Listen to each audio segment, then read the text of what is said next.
नमस्कार, जी राजस्थान की खास राजनीतिक शो राजनीति के रण में आप सभी का स्वागत है और मैं हूं आपके साथ संजय यादव। राजनीति के रण में आज तक आपने कई राजनीतिक हस्तियों का जिक्र सुना होगा, हम कर भी चुके हैं, लेकिन इस बार राजस्थान के एक ऐसे पूर्व मुख्यमंत्री का आज जिक्र करेंगे जो राजस्थान का पहला इकलौता दलित मुख्यमंत्री रहा और दलितों और समाज यानी हर समाज के लिए बेहतरीन काम के लिए भी अपनी पहचान बनाई। दरअसल बात जगन्नाथ पहाड़िया की कर रहे हैं। जगन्नाथ पहाड़िया राजस्थान के पहले दलित मुख्यमंत्री थे। 15 जनवरी 1932 को जन्मे पहाड़िया 6 जून 1980 से जुलाई 1981 तक 11 महीने राजस्थान के सीएम के पद पर रहे। पहाड़िया को 1957 में सबसे कम उम्र का सांसद बनने का भी मौका मिला। जब वो सांसद चुने गए तब उनकी उम्र महज 25 साल 3 महीने थी।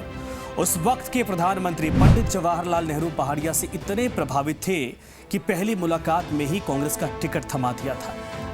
अब मध्य को छोड़कर कहानी की शुरुआत की तरफ चलते हैं। दरअसल करीब 4 दशक पहले राजस्थान जैसा राजा महाराजाओं और सामंतों वाले प्रदेश में किसी दलित का मुख्यमंत्री बनना किसी बड़ी घटना से कम नहीं था, मगर जगन्नाथ पहाड़िया राज्य के एकमात्र दलित सीएम बने।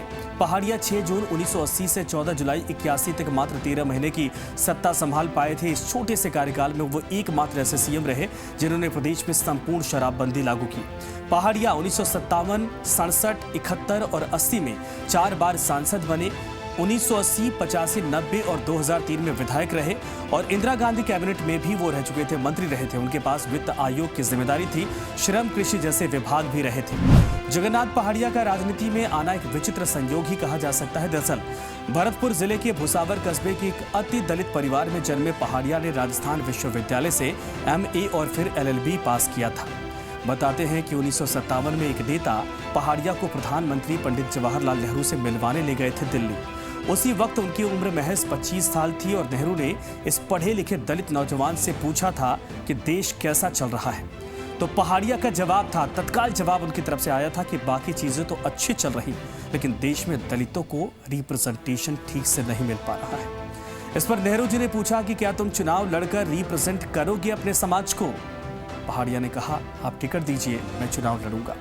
बस 1957 के लोकसभा चुनाव में सवाई माधोपुर सीट से जीतकर पहाड़िया संसद में पहुंच गए और देश की दूसरी लोकसभा में पहाड़िया सबसे कम उम्र के सांसद के तौर पर पहचान बनाने में सफल हो गए। महज उम्र थी 25 साल। इसके बाद पहाड़िया ने कामयाबी की सीढ़ियां तेजी से नापी और 1980 के विधानसभा चुनाव के बाद पहाड़िया राजस्थान कांग्रेस के कई दिग्गज नेताओं को पीछे छोड़ते हुए मुख्यमंत्री की कुर्सी तक पहुंच गए।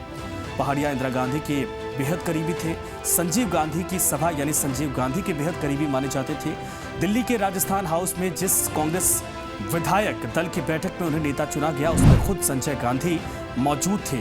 उनकी सीएम की कुर्सी से विदाई की वजह कवित्री महादेवी वर्मा पर की गई एक टिप्पणी थी। जब मुख्यमंत्री बने 13 महीने बाद उन्होंने एक टिप्पणी कर दी थी जिसको लेकर बवाल मचा और बाद में कुर्सी गंवानी पड़ गई। दरअसल साहित्य में महादेवी वर्मा को आपने बचपन से खूब पढ़ा होगा, हम भी पढ़े हैं, आप भी पढ़े होंगे, और जो हुआ वो अब आपको बताते हैं। दरअसल 1981 में जयपुर में एक समारोह का आयोजन किया गया था। पहाड़िया और महादेवी वर्मा एक साथ मंच पर मौजूद थे। इसमें जगन्नाथ पहाड़िया ने कहा कि महादेवी वर्मा की कविताएं आम लोगों के सिर के ऊपर से गुजर जाती हैं, मुझे भी कुछ समझ में नहीं आता। साहित्य ऐसा लिखा जाना चाहिए जो लोगों के समझ में आए। इसी टिप्पणी से नाराज होकर यानी इसी टिप्पणी के चलते उठे बवाल के कारण आखिरकार पहाड़िया को 14 जुलाई 1981 को मुख्यमंत्री पद से त्यागपत्र देना पड़ गया था। तो आपने देखा जगन्नाथ पहाड़िया के ऐसे इकलौते मुख्यमंत्री थे जिन्होंने सत्ता में रहते पूरे राज्य में संपूर्ण शराबबंदी का फैसला लिया था और तब से लेकर अब तक किसी भी मुख्यमंत्री ने ऐसे कदम उठाने की हिम्मत नहीं जुटाई। हालांकि जिंदगी में उसके बाद राजनीति में बड़े उतार चढ़ाव आए, कई नेता आए, कई नेता गए, बाद में ढलान की तरफ करियर चला गया।